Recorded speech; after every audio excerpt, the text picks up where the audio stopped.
Planning your business growth is not an easy task. It requires a careful step-by-step planning and analysis. In this session, we put together 5 critical sessions we held previously as a general compilation of issues to consider when planning for growth. Number 1, you need to have a business plan. 2, plan your finances. 3, compete well. 4, hold on to your customers. And lastly, manage your risk. Let's dive in.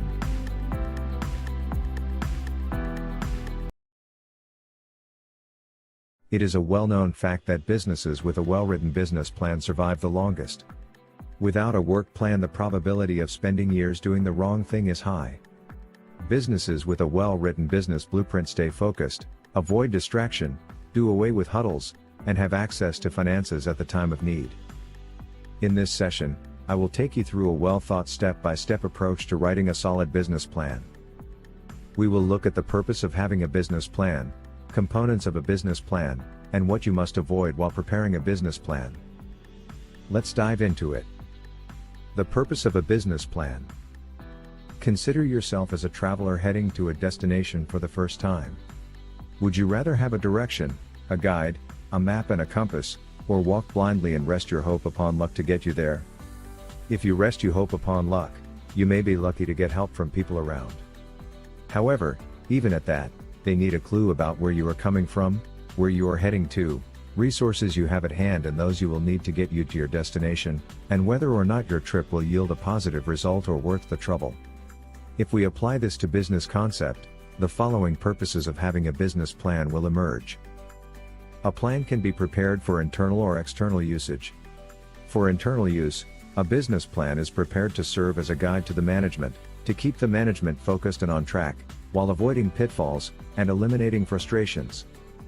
It tells about a business's past, present, and future activities, hence enabling businesses to review performance, re-strategize, and implement changes to reflect the dynamic business environment and changes in consumers' taste. It assists business owners in determining the appropriate structure for the business based on capital requirement. It enables entrepreneurs to question opportunity that exists for a product or services, and not just assume that a given idea will have automatic demand in the market. For external use, having a business plan assists the management in persuading investors to invest in the firm. It assists the investors in appraising the suitability and readiness of the business owners to run their business. Components of a business plan. Although no standard format for a business plan, a business blueprint should contain an executive summary, operational plan, marketing plan, a financial plan and an action plan. Each component of operational, marketing, financial, and action plan is as crucial as the others. An ill plan in any of the component can threaten the survival of a business. Let's look at the components in detail. An executive summary is the summary of the operational, marketing, and financial plan of a business.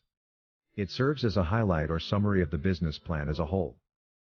The executive summary should be concise yet informative to the reader. It tells the user of the document about the problem the product or service intends to solve, the resources needed to solve the problem, and when and how it will be financed. The second component of a business plan is the business and operational plan, which gives the highlight of the business's vision, mission, and core value. The business's location, management and personnel, the resources of the business, risk associated with the business and safety measures put in place, history of the business if any, present status of the business, and future projection. Let's look at the subcomponents in detail.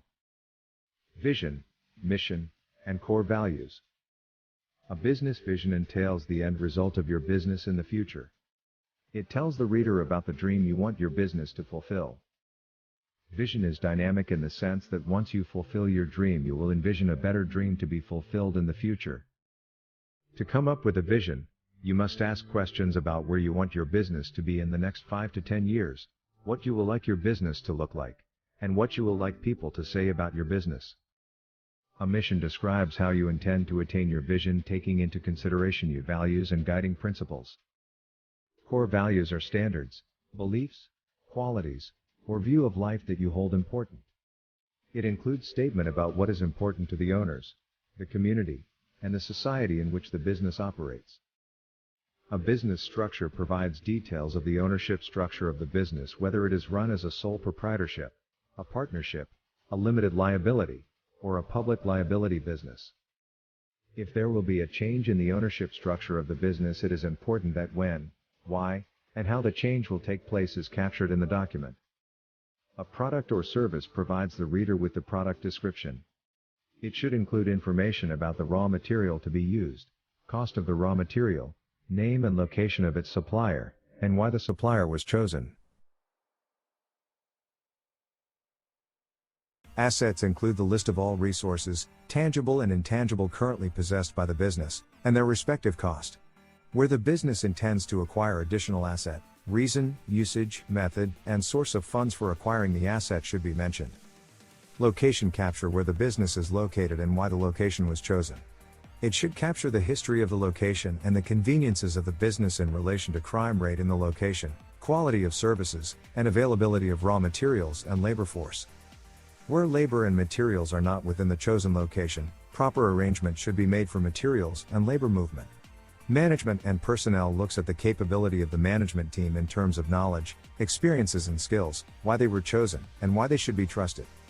Areas of improvements necessary in attaining the business vision should be identified, and arrangements should be made to eliminate them. Critical skills that are lacking should be identified and filled. Some major risk faced by businesses include political risk, economic risk, market risk, legal risk and technological risk. Trend analysis of changes in these regards should be studied using pestle analysis to identify possible changes that may affect the business operation. Statistics associated with the business that may threaten the business survivability should be identified and measures should be put in place to mitigate them. E.g., according to statistics, more than 30% of business failure is caused by employee dishonest. Hence, measures should be put in place against theft of property and business information. The third component of a business plan is marketing plan. Under this section, analysis of the market a business intends to serve is made. A business must understand who will make use of the product and why. A business must assess its revenue as a proportion of total revenue earned industry-wide, and illustrate the possibility of growth of the business and the industry at large. We now take a look at the following marketing subsections. Customers are crucial to the survival of a business as they generate the revenue to sustain the business in the long run. Customers must be specific and not general. A product that is everything to everyone does not exist. You must define your specific market and identify what is in for them.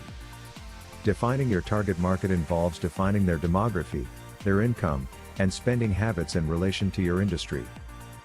Your competitors are businesses that offer alternative or substitute products to your customers. Competition can be direct, that is, businesses offering the same product or services to the same market as yours, or indirect competitors, which are businesses offering same product or service to a different market. You can be better than your competitors by becoming a lower cost producer or by differentiation.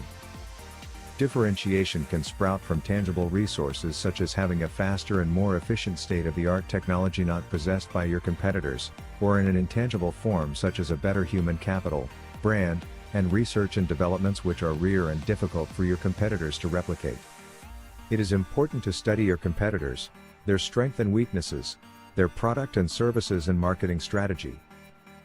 This will provide you with a clue on areas of improvement needed by your competitors, upon which you can capitalize for value proposition. Information about competitors can be obtained by making use of their product or services, testing the product in a laboratory, obtaining feedback from those who have made use of the product, or by going through their product review. Market analysis tools. There are a wide range of tools used by businesses in conducting industry and market analysis. Prominent among them are SWOT analysis, Porter's 5-force analysis, and marketing mix. SWOT analysis is where you identify your business's strength, weaknesses, threat and opportunity. The strengths of your business lay in cost advantage, better distribution, better team, or convenience of your business location to you, your customers, suppliers, and employees. Weaknesses are vital success factor which your business lack. This include weak team, high production cost, or poor location. Next, you identify opportunities that pave way for your business's expansion. This include a newfound market, strategic alliance, loosening rules and regulations, and new technology. Lastly, you will identify threats to your business survival such as new entrants to the market, harsh regulations, price war, etc. Porter's 5 Forces analysis is used to identify an industry's strengths and weaknesses. The aim is to find a position in the industry where a business can best defend itself against forces and can influence them in its favor. These forces include powers of suppliers, powers of customers, substitute for the product, potential entrance and barrier to entry, and competition in the industry. Marketing mix is the combination of product, price, promotion, and place used by firms in pursuing their marketing goals in a target market. We will focus on promotion and price here as we have covered place and product under operational plan. Promotion involves making information about features, benefits, and characteristics of your products known to your customers. Promotional plan involves designing the best medium of getting information about your product or services to your customers. This may be in form of digital marketing campaign, TV and radio advert, exhibition and shows, etc. A price refers to the amount you intend to get in return for the product or services you offer. It is important for a firm to determine its price ceiling and price floor. A firm's price ceiling is the highest price customers are willing to pay for your goods or services. Price ceiling is often determined by the market, what customers are willing and able to pay, what competitors are charging, quality of your product, demand and production cost. Price floor refers to the lowest amount which you intend to charge for your product or service while making the desired profit. Distribution involves making products available in the right place at the right time. This is important when the target market is not close to the area the goods or services are produced. This includes warehousing and distribution arrangement. The third component of a business plan is financial plan. This section is where money is attached to everything we have previously discussed under marketing and operational plan. It includes analysis of the financial needs of your business, and highlight method of financing whether you intend to source internally through profit plowback, or externally through equity or debt financing. It involves financial assumption from which projections such as projected income statement, cash flow projection and balance sheet are derived. Lastly, it issues analysis such as profitability ratios, liquidity ratios, and break-even analysis to determine the financial health of your business. Due to the importance of this section, a separate session has been designed on how to write a compelling financial plan. Be sure to subscribe to this channel to avoid missing out.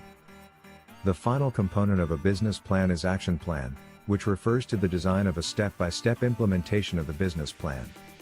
It involves setting short-term goals and objectives to be accomplished one after the other. It includes monthly, quarterly, or annual goals and objectives of the firm. Extra tips. As you prepare your business plan, be mindful of the following reasons why some businesses fail despite having a business plan. This includes making impractical assumption, not defining the problem your business intends to solve, impatience, wastefulness, over-forecasting and unrealistic growth projections, underpricing, doing everything yourself, not seeking counsel or mentorship, lack of contingent plan and business continuity plan to hedge against unforeseen circumstances, lack of growth plan, having a wrong team, involving in wrong merger and acquisition.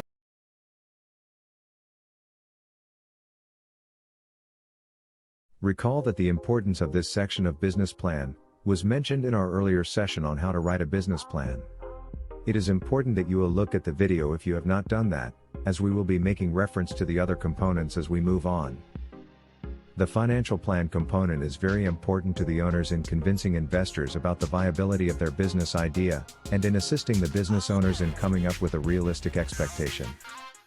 It assists the investors in determining the feasibility of the business, liquidity of the business, and how much they are likely to get per dollar invested. Do not forget to hit the subscribe button to stay up to date with our amazing learning sessions. In this session, we will take a look at how to draft a financial statement for business planning, the components of a financial statement and their projections, break-even analysis, ratio analysis, and tips on selecting the right method of financing that won't drown your business. Let's get started. Financial statement and its components. All business plan must include a financial statement to be complete. It tells about the financial needs of a business and gives insight on the appropriate method of financing to be selected. A financial statement for the purpose of a business plan should contain a statement of profit and loss, a cash flow statement and a balance sheet. Let's take a clear view at each of them. Profit and loss statement or the income statement. To come up with an income statement, you first need to have a projected sales or revenue figure. Depending on your line of business, if your business renders services such as laundry and dry cleaning, plumbing, hairdressing, etc., you should define the number of customers you intend to convert to generate that revenue depending on how much you intend to charge per customer. However, where your business is into production or sells goods, the quantity of goods that you must sell to attain the revenue projected should be stated. For instance, if you project a revenue of $1,000 and your business charges $10 per customer, you will need 100 customers to achieve your revenue target. Next, you will determine all the expense you will incur to acquire and retain these customers, e.g. rental of office space, your staff cost, storage and distribution cost if any, etc. The difference between your revenue and expenses is your profit, where revenue is higher than expenses, or loss, where expense is higher. Your revenue target should be based on your market and industry trend analysis, and the capacity of your business. That is, your revenue projection should take into consideration time, money, and capacity constraints. The next component of a financial statement is a cash flow statement. A cash flow statement depicts the movement of cash in and out of your business. Cash flow statement arises due to the differences between when a transaction is made and when cash is received or transferred. It shows how much cash you have at hand at any given time. A cash flow should include cash flow from operating activity, a cash flow from investing activity, and a cash flow from financing activity. Cash flow from operating activity takes a look at cash balances available from trading activity. It starts with profit computed in income statement after deducting for interest and tax, then increase in expense payable should be added, and a decrease in expense payable should be deducted.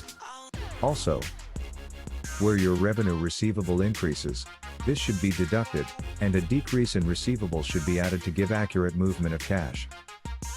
Cash flow from investing activity takes a look at cash movement, as a result of sale or purchase of additional asset. Where you have investment in another firm from which you expect interest, or dividend, this should be added here. Also, cash payment to acquire such share, loans you gave out, or debt instruments should be deducted. Cash flow from financing activity includes cash received from sale of shares or loans received from banks. Lastly, a balance sheet is prepared as part of a firm's financial statement.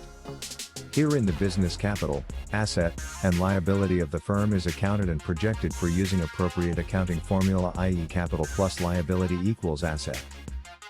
Capital refer to owner's equity contribution used in kick-starting the business or additional capital gotten from additional capital provided by existing owners, additional owners, or profit retained and reinvested. Asset is the list of all resources of a firm and their associate cost. Asset can be in form of current and non-current assets.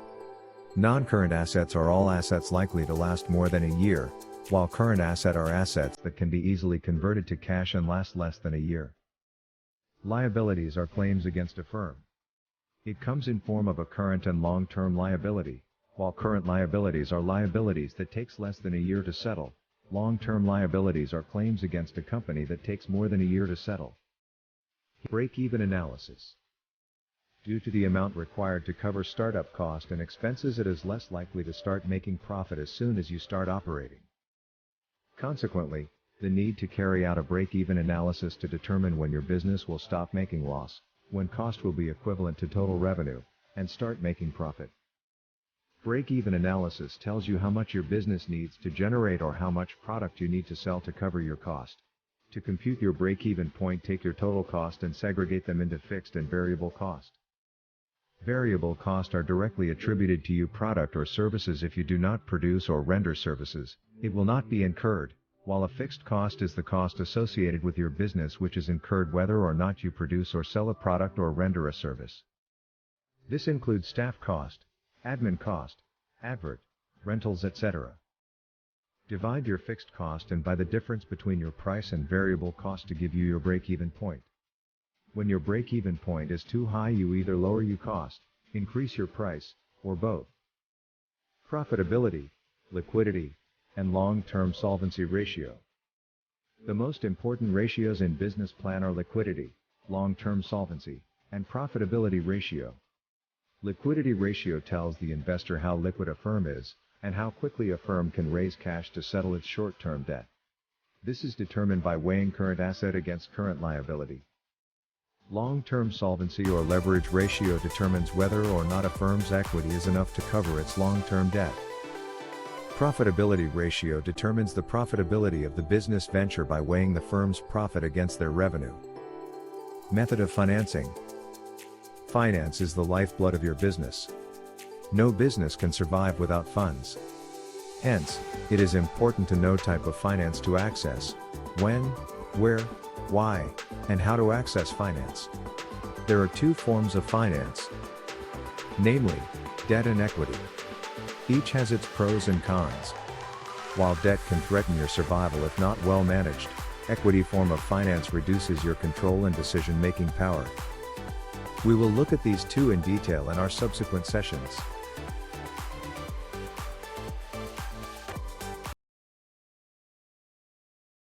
All businesses exist for the sole purpose of making money. That is, to generate revenue, and to be able to make profit from revenue generated. All other qualitative issues such as employee satisfaction, growth, sustainability, etc., depend on revenue generated. This has placed customers at a premium position as they serve as a prime source of revenue to organizations. It is critical, therefore, to carefully study their behaviors and needs, and devise means of keeping them satisfied and turning them from first-timers to loyal customers and advocates. In this session, we will take a look at effective customer acquisition process, tips for offering exceptional customer service, how to deal with an angry customer, when to abandon a customer or group of customers, how to convert customers into loyalists and advocates, and finally, some lessons to pick from customer relationship management strategies. Be sure to hit the subscribe button to keep in touch with our amazing learning session. Let's get started. Customers acquisition. Customers acquisition refer to an act of building new business relationship with new customers or cross-selling new products to existing customers. It involves an act of passing customers through sales funnel, from creation of awareness to the point of making purchases. Customers at first become aware of the existence of products or services through promotional materials or contents of an entity. They then develop interest and begin to consider the product by gathering information about the products from reviews, feedbacks from previous users or advice from influencers, family, and friends, and make comparison with the product substitute available, and finally make purchases when the perceived benefit outweighs the money they will part with. This process is known as sales funnel. Many customers never get to the bottom of the funnel where purchase is made. Hence, they require a careful guidance through the funnel from start to finish. The following are steps you can take as a business owner to make the process seamless. Firstly, you need to know your ideal customers and their needs, and profile them accordingly. Since it is impossible to satisfy who you don't know, or satisfy everyone, delivering exceptional products or services to customers depend on how well carefully crafted the ideal customer profile is, and how well known their personality and behavior is to the business owners. Customers profiling involves grouping customers appropriately according to age, gender, religion, culture, location, income level, where and how they spend their time and money, and whether or not their decision-making power lays with them, etc. to come up with a group of customers that are ideal for your business. It is important that this study is undertaken during the incubation stage of business by conducting a thorough market analysis. Secondly, utilize methods that best get your products to your desired audience. Each category or group of customers profiled by an entity have differing views and preferences and have differing means by which they can be reached. Consequently, promotional materials should be designed according to the audience, means of reaching them should be devised according to their desires and preferences, and minimum information required to make purchase decisions should be included in the promotional content. Lastly, have a result, goal, or target in mind to enable you to track progress and efficiency, set a budget necessary to attain the result, while cutting wastage, and make the onboarding process seamless. It is important to devise a means of keeping track with customers that have come in contact with your product during your product awareness stage, as it is difficult for customers to make decision at first contact. The more they see, the more they fall in love. Tips for exceptional customer service. Exceptional customer service comes with exciting return to both customers and entities rendering it. While it means money in the bank for entities, it means excitement, value for money, and fulfillment to customers who have experienced it. Herein, we discuss steps an entity should take to provide customers with an experience that will leave them smiling, and ensure they come back. Firstly, upon ushering the products or services to the market, it is important to continuously monitor the usage of the products among different groups and their behavioral pattern. This will enable the firm to know those customers to serve well and those who enjoy their products or services the most. Secondly, know why, where, when, and how your customers will make their purchases and design a seamless process at each stage of the customer's purchase journey.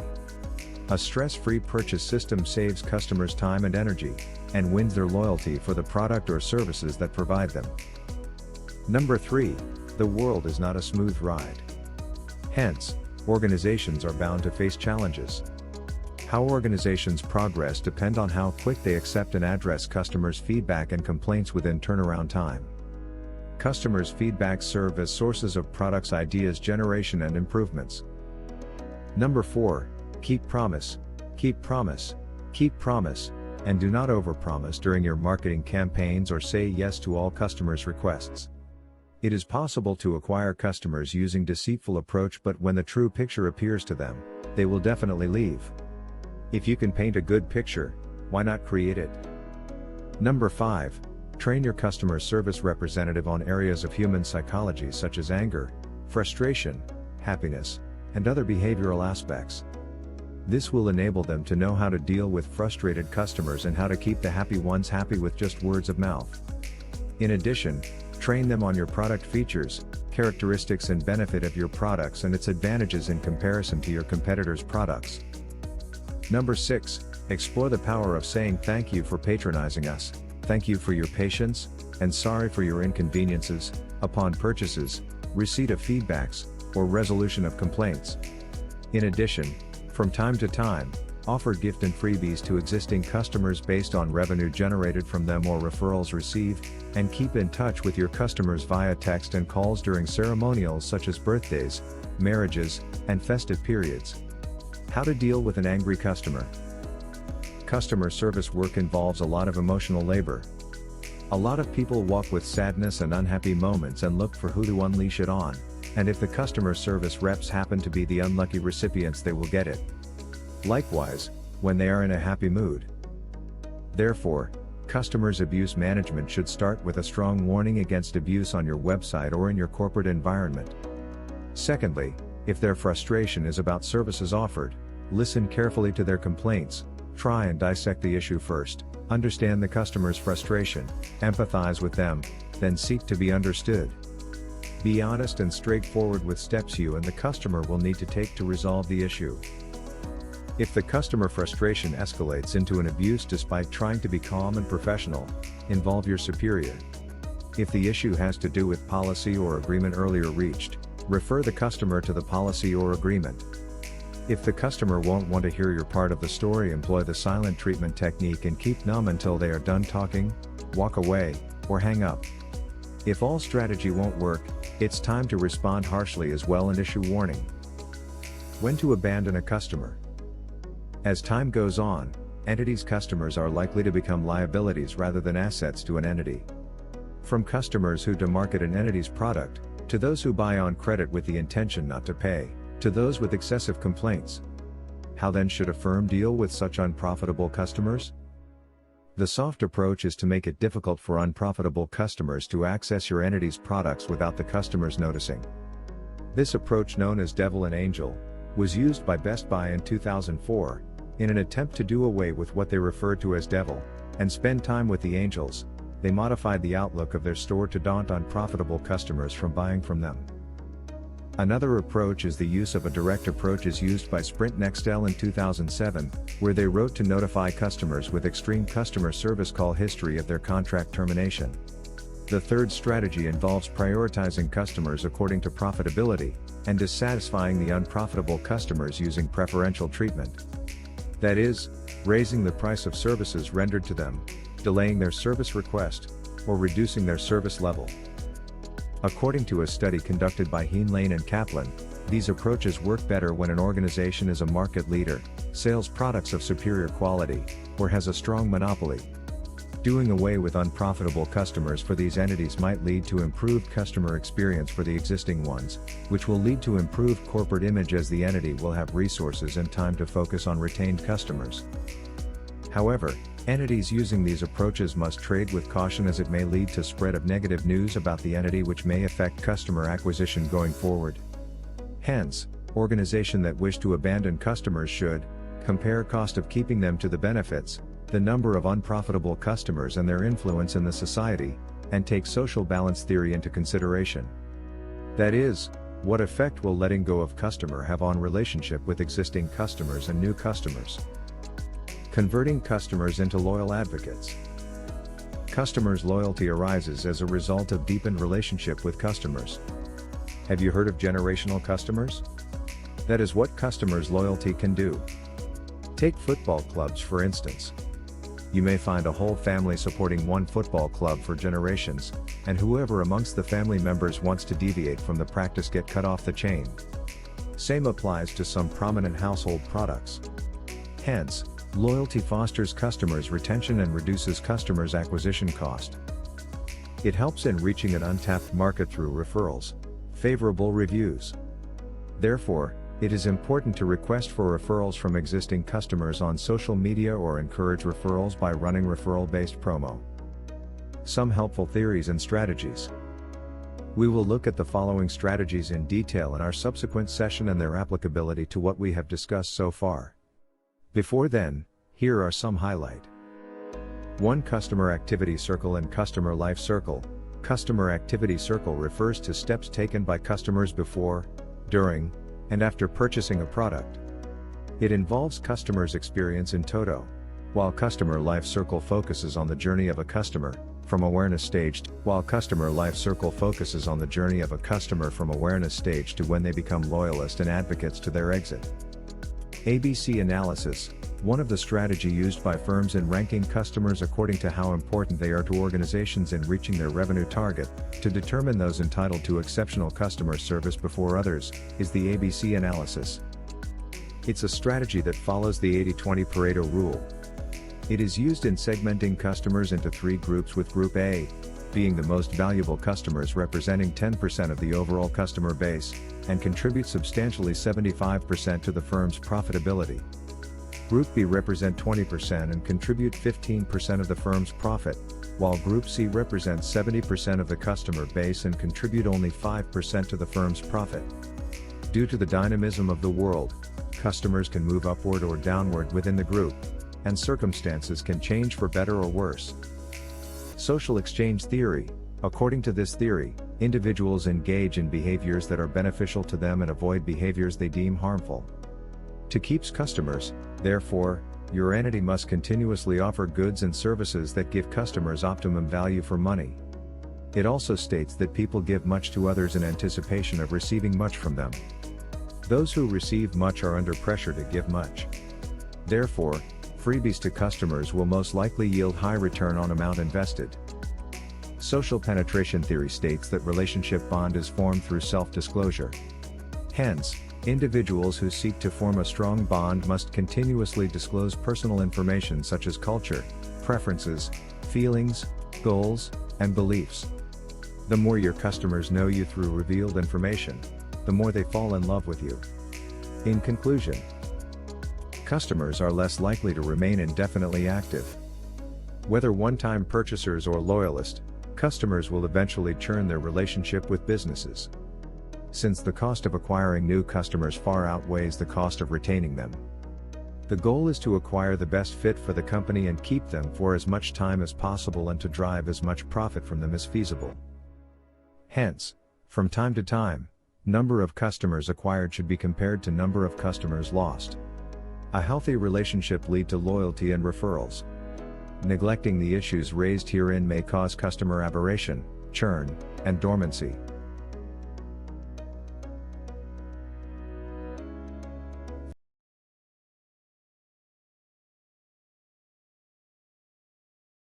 As we go about our daily routine, we are faced with an unknown hidden reality, often due to lack of proper awareness of what is to come in few moments, days, or years. This concept gave birth to risk. Risk in business refers to an event that threatens an entity's goal, capital, or earnings, which can arise from exposure to monetary qualms, litigation issues, technological issues, calamities, natural disaster, and errors. Here are some facts to consider about risk. Risks are not always negative in nature. They can sometimes be positive if taking them increase the value and image of an organization. Secondly, risks are constantly evolving due to changes in internal and external environments of a business, such as policies, consumers' taste and preferences, changes in technology, changes in competitors' strategies and tactics, and climate change. Hence, approach to manage risk must evolve to suit the risk as they arise. What is risk management? As all other concepts of business management, risk management is a critical part of business management that deals with risk identification, analysis, and response. Risk management is an integral part of business life.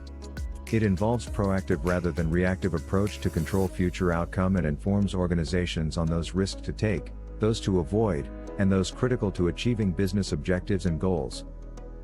Risk management should estimate future business uncertainties and envisage their impact on a business. To effectively manage risk properly, an organization must outline its risk appetite and tolerance. What are the processes involved in managing risk? Risk management process starts with having a proper understanding of an organization's processes, a risk appetite, and profile, and inculcating them into an entity overall policy, identifying the risks surrounding a business activity, assessing the probability of their occurrence and their consequences, instituting a response system, monitoring results and mapping out areas in need of improvements. We now look at these in detail. Risk profiling involves a careful step taken to determine the level of risk an organization can take without threatening its survivability. Therefore, whether an organization should be high risk taker or risk averse depends on its equity and environment within which it operates. Risk identification is a deliberate attempt to identify risk and its sources. It arises as a result of proper brainstorming, or group thinking aimed at determining or reviewing the sources of risk, which are later arranged in order of priority, urgency of risk response, or effect on business. Risk categorization. Since risks are diverse and can arise from dissimilar areas, it is important to group risk according to similarity. Consequently, upon identifying risk, they should be grouped into those that are internal and external, controllable and uncontrollable, eliminable and unavoidable, specific and cumulative risk, and risks that are strategic, operational, financial, compliance, and technological in nature. Risk measurement and assessment. Upon categorization, risks should then be measured in terms of probability and the impact they will have on the business should they occur, and must then be assessed to locate their causes. Response to risk refers to the determination of the step a company must take towards risks identified, classified, and measured. They include the following. Risk avoidance. This involves risk elimination by expunging the cause and activity that exposes a business to a given risk. Risk mitigation refers to an act of guarding against or lowering the occurrence of risk and the financial values attached to the risk exposure.